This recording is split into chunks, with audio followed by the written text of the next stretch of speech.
G'day guys, and welcome back to the channel. We apologise for the delay, but the computer crashed and we had to wait for the repair to finish the edit. In this episode, Michelle and I wind up a busy 3-day stop in the BVI and head back to sea, continuing our passage to the United States. And as always, if you liked the video, don't forget to give us that thumbs up. Also, drop a comment down below and subscribe. We appreciate you being here.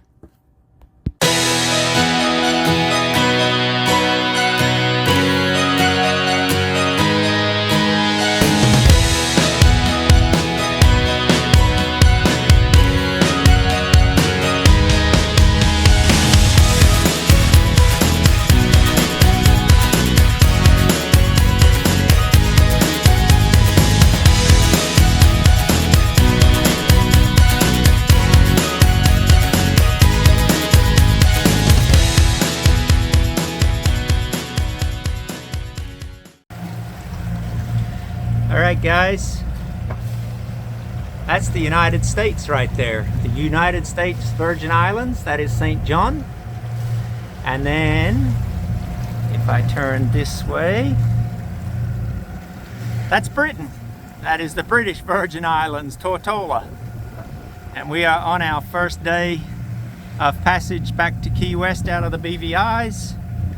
And we're about 4.5 nautical miles into the trip, so we'll see how this one goes. More later. It's 11:30 on the morning of our first sail towards Key West. Say goodbye to the BVIs. That is the last bit of land in the BVIs that we are passing. The rest of it is back over there. We're about 12 or 13 nautical miles into our trip and we're just passing the last speck of land that belongs to Britain. And this is the USVIs. So we're going to say goodbye to them too. We are heading out into the Caribbean Sea. We will be in the Caribbean Sea for 2 full days, maybe 2.5 days depending on the wind, with no land in sight. So, civilization. Goodbye. Alrighty guys, coming to the end of the day. It's 5 p.m.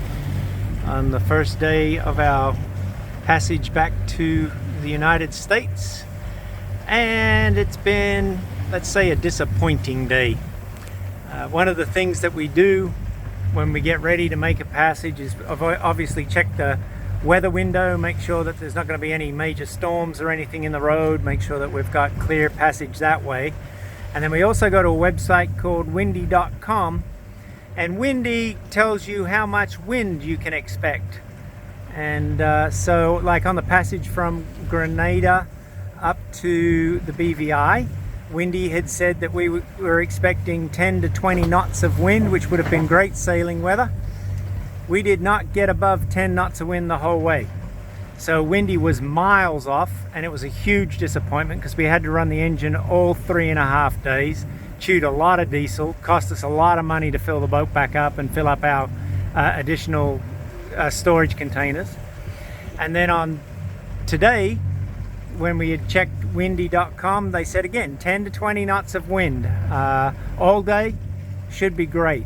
We have had one 30 to 40 minute section today where we got 16 knots of wind, and that was because a squall or a storm, little storm at sea came through, and we got the wind off that and sailed really well. We sailed at 6.5 knots for probably 30 minutes, maybe 40, and then it went on its merry way and we lost the wind, and we've been struggling at 5.5 to 6.5 knots of wind all day.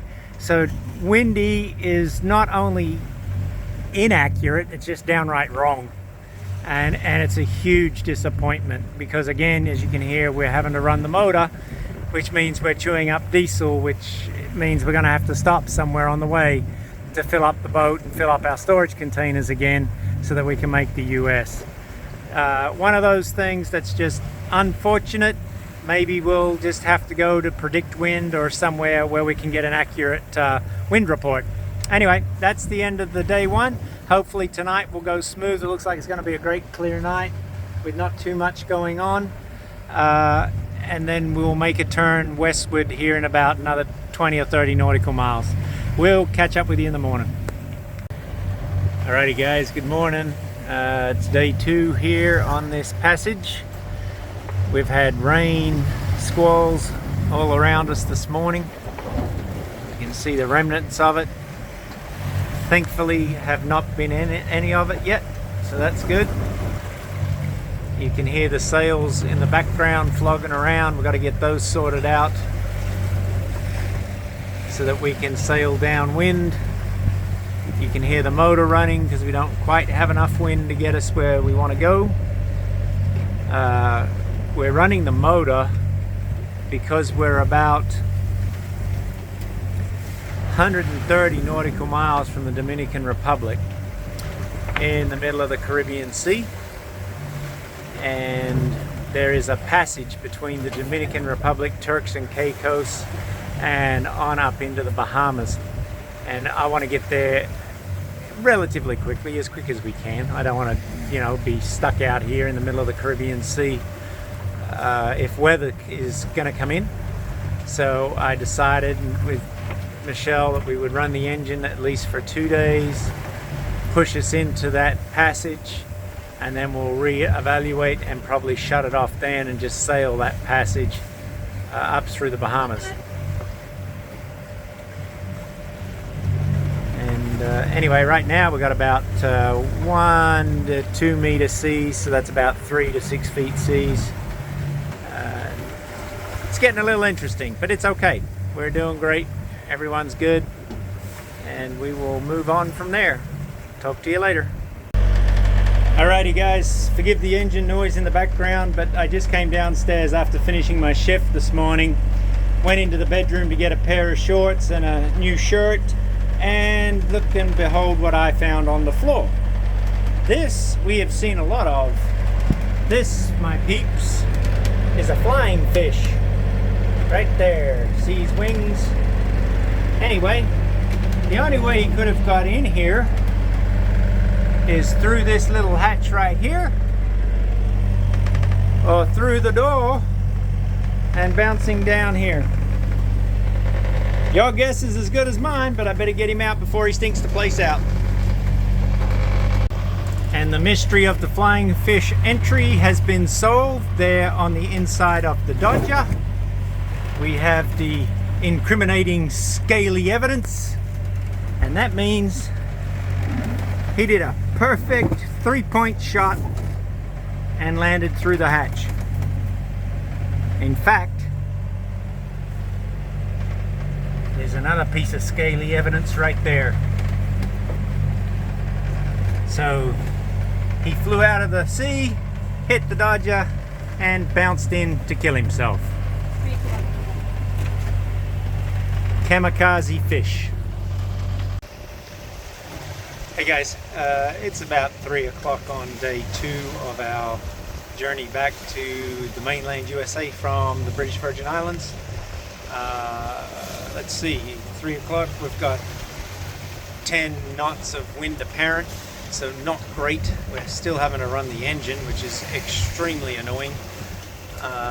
We are coming close to entering the passage between the Dominican Republic and the Turks and Caicos, so we should be there probably by tomorrow morning, I'm hoping. It may lose a bit overnight, so it might be mid-morning tomorrow that we make it in there. Let's see, we've missed all the squalls and all the rain showers today. Skies look pretty clear for this evening. Michelle's downstairs taking a nap, getting ready. Her shift starts in 5 hours, so she'll be up here from 8 until 1 in the morning, and then I'll take over again. Hopefully tomorrow we can get some wind and we can sail instead of motor, which is why we bought a sailboat, was to sail. So much for downwind sailing right now. We haven't got much of anything going on, and we're just humming along, hoping to be back in the States mid-December, December the 10th, somewhere in there. but we'll just see what happens. All right, talk at you guys later. Hey guys, it's 6 a.m. in the morning on the beginning of the third day of our trip, and like I said, we were going to discuss whether or not to turn the motor off and set the sails so we can sail for a little bit, but our decision's been made for us.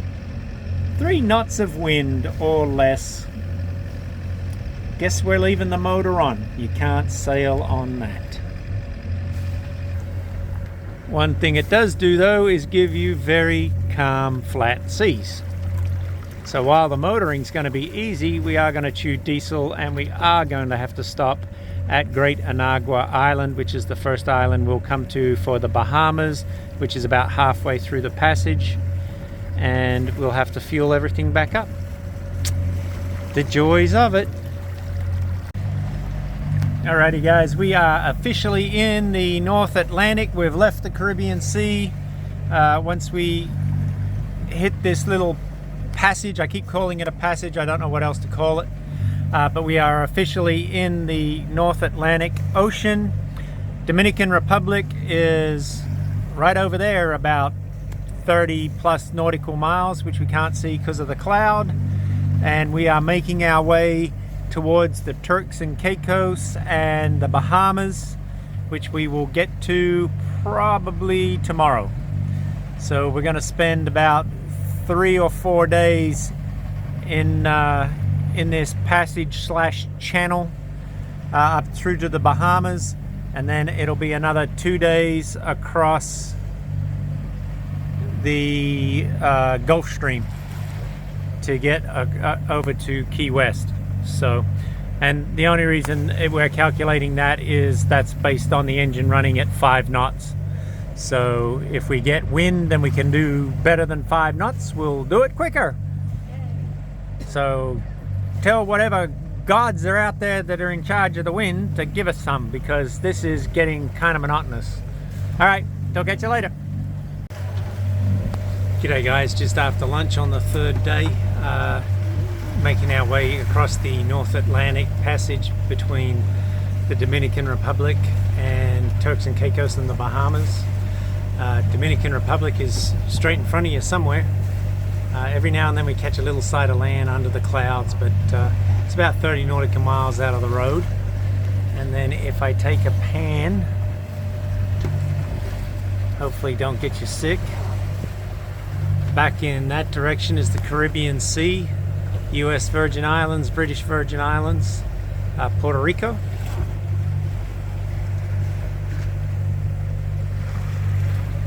And somewhere up that way lies Bermuda. So this is where we are. Again, no wind to speak of. I've got the mainsail out, but we've only got, sorry, a little rocky right here. Let me get back here.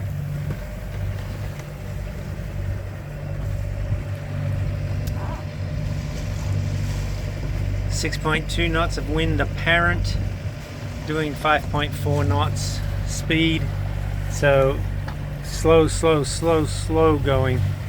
It looks as if we'll have to stop in at Great Anagua, which is the first Bahama island we'll come to. There is a marina there. We'll stop in, we'll have to fuel the boat, fuel the jerry cans, because I'm sure we'll use those before we get there, and then push on from there. Great Anagua is about halfway between the British Virgin Islands and mainland USA. Key West is where we're going to check in. So it'll be a good stopping off point just to grab the fuel and then head on for the rest of the journey. This stage, at the rate we're traveling, looks like it's going to be about 9 days, 9.5 days, somewhere in there, instead of the 7.5 we'd thought. Maybe the wind will kick up, maybe we can kick on and get going. Uber frustrating, but on the same side of things, I guess, or more to the point, life's a journey, and you got to learn to enjoy the journey. We all get in such a big hurry. If I'd wanted to make it in 7 days, I could have. I just needed to buy a powerboat. I decided I wanted to slow my life down, so I bought a sailboat. So I'm gonna have to learn to enjoy this journey, I think, instead of keep complaining about it on these videos. Talk to you soon. Well guys, finally just out from underneath the haze and the low level cloud for just a minute. You can see some of the land of the Dominican Republic. And here in about, I don't know, another 100 miles or so, nautical miles, that is going to turn from the Dominican Republic into Haiti, as the two countries share the island of Hispaniola. And so somewhere further up it'll turn to Haiti, and we will see if we can catch a view of landfall when it does that. Well, good morning and welcome to day 4 of our passage across from the BVIs to Key West, Florida, mainland USA. Sunrise coming up.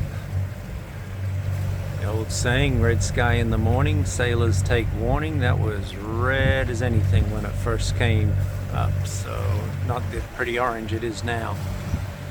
So maybe we need to be looking out for weather this morning. We are officially 1/3 of the way through our trip as we head into this.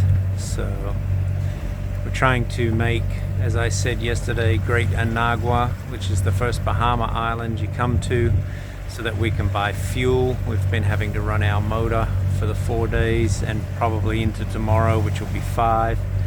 So we need to fill everything back up to prepare to cross the Gulf Stream and get back over to the US. A little disappointing. We've had 2 or 3 incidences where we've had wind and we've been able to sail, but just for short spurts, maybe up to an hour, nothing fantastically long or great. Who knows, maybe today will change that. Anyway, it is just after sort of 6 o'clock, I believe. It's about 6:30 or something, and the day is starting to wake up, and so I need to get around, get some coffee, and get on with the rest of the day. Have a great one. Alright guys, here's our chart plotter. You can see on the right hand side of your screen the black ship in the center on the line. Oops, excuse me. Yes, I want to track to the next waypoint. Yes, I want the autopilot to do it. Then I've got a ship below and a ship above, and we're tracking to that X right there. And then we've got 6 waypoints between us and, or that X, and the Great Anagua Island, which is going to be our stop. It is roughly halfway between the BVI and mainland USA, and we're going to have to refuel the boat because we're having to run the engine the whole time. But it is evening on the 4th day, as they say. Seas are flat, calm, which you know what that means. No wind. But overall, it's been a good journey, and I know I've moaned and moaned and moaned about no wind, but it's been a very good journey. It could have been a lot rougher than what we've had, and it could have gotten really ugly, but we've been very lucky. So we should make Grand Anagua tomorrow evening. We will probably anchor for the night, get up the next day, check into the Bahamas, check out of the Bahamas at the same time, fuel the boat, fuel the fuel cans, and head on. Hopefully only be delayed by about 12 hours. As it stands now, it's looking to be a 10-day journey instead of the 7.5, but it's okay. Let's just make it safe and sound and everyone be happy. Alrighty, we'll talk at you later. Morning guys, it is day 5, dawn on day 5. We are 50 miles or thereabouts out of Great Anagua Island, the first of the islands in the Bahama chain, heading from the BVIs back to mainland USA.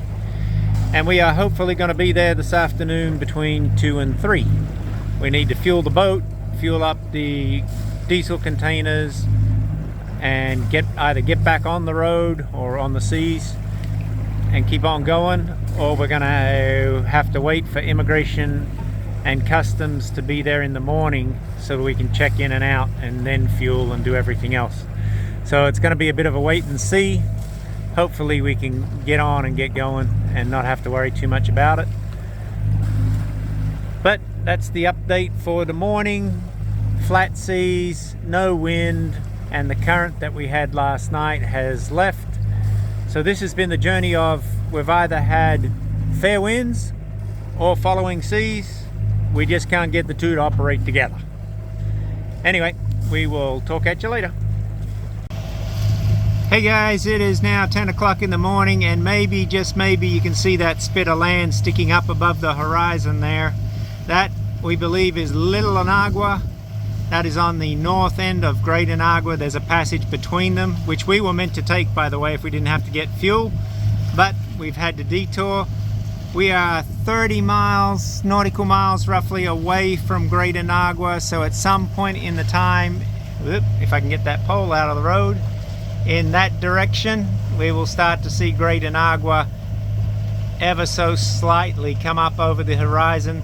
The Bahamas are extremely flat. They've not got big grandiose mountains like Grenada, so don't expect that. We'll just see a flat spit of land, and we're heading to the south end of it to get fuel.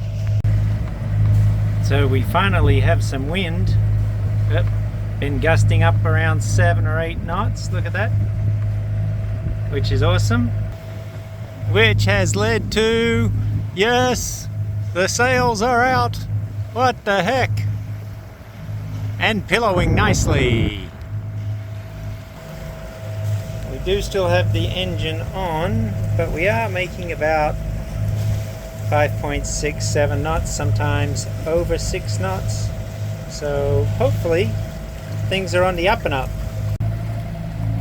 So 15 nautical miles out, and there's the first sight of Great Inagua, and that is going towards the north end. We still have not seen the southern end where the lighthouse is.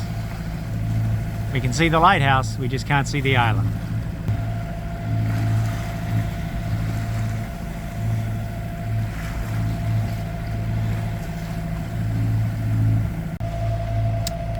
Welcome to the Bahamas. That looks like an old Bahama racing sloop that here at Grand Inagua, they have anchored it out, I guess, on a real low part of the reef, just to warn everyone that it's there. I can't get in any tighter with the camera, but there you go. And then behind it you've got the lighthouse that we saw earlier. So we are just coming into Great Inagua. We've got to spend the night. Customs doesn't open, Customs and Immigration, 9 o'clock in the morning. Gonna be the most expensive fuel stop on record, because it looks like it's gonna cost us about $500 to check into the country for 30 gallons of gas or diesel. So probably close to a $700 stop, I'd think, for less than 24 hours. Hoorah! Anyway, enjoy the racing sloop, and I'm gonna go and get off here so that I can go and get ready to anchor the boat.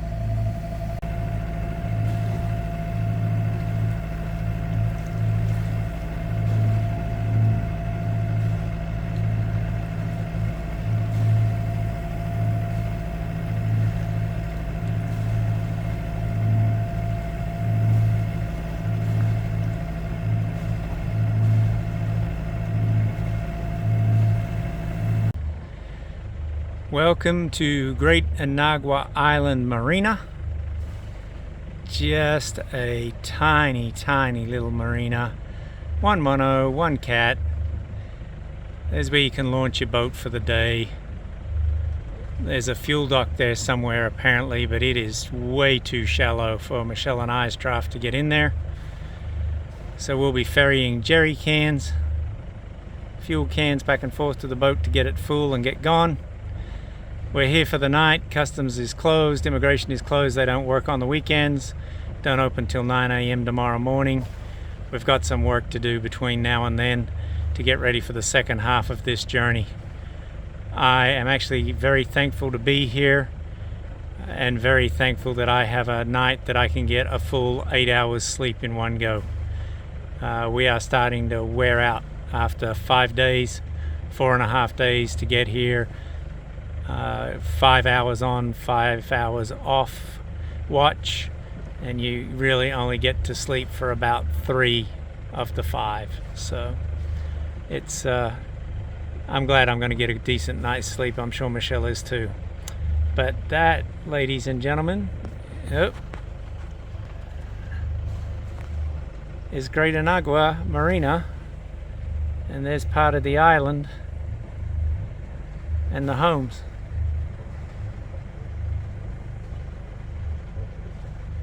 And obviously that is a wealthy British or American person. Look at the home, I say American down there.